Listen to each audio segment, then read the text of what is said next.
ومنك ومن نوح وإبراهيم وموسى وعيسى ابن مريم وأخذنا منهم ميثاقا غليظا.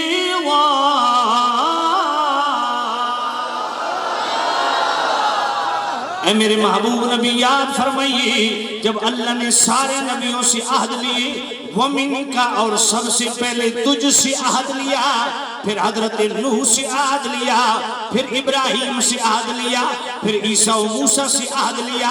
اب ذرا توجہ کرنا اس آیت کی ضمن میں خصائص الکبریٰ کے اندر امام جلال الدین سیوطی رحمت اللہ علیہ فرماتے ہیں کہ اس آیت میں اللہ نے فرمایا وَمِنْكَ اے محبوب نبی سب سے پہلے تجھ سے عہد لیا، تو پتہ چلا جو سب سے پہلے مخلوق ہے اللہ نے سب سے پہلے اس سے عہد لیا.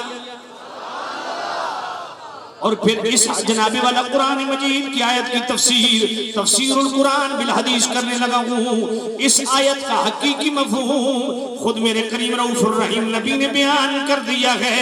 حضرت ابو ہریرہ راوی ہیں، تفسیر خازن کے اندر بھی موجود ہے، تفسیر جناب والا مظہری کے اندر بھی موجود ہے، تفسیر ابن کثیر کے اندر بھی موجود ہے، دلائل النبوہ کے اندر بھی موجود ہے.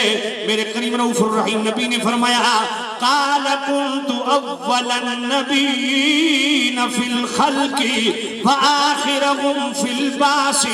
میرے کریم رؤوف الرحیم نبی نے فرمایا لوگوں میں تخلیق کے اعتبار سے سب نبیوں سے پہلے ہوں اور بعثت کے اعتبار سے سارے نبیوں کے آخر میں ہوں.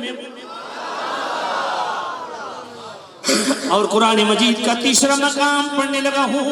میرا کریم رب خود ارشاد فرماتا ہے قل ان صلاتي ونسكي ومحياي ومماتي لله رب العالمين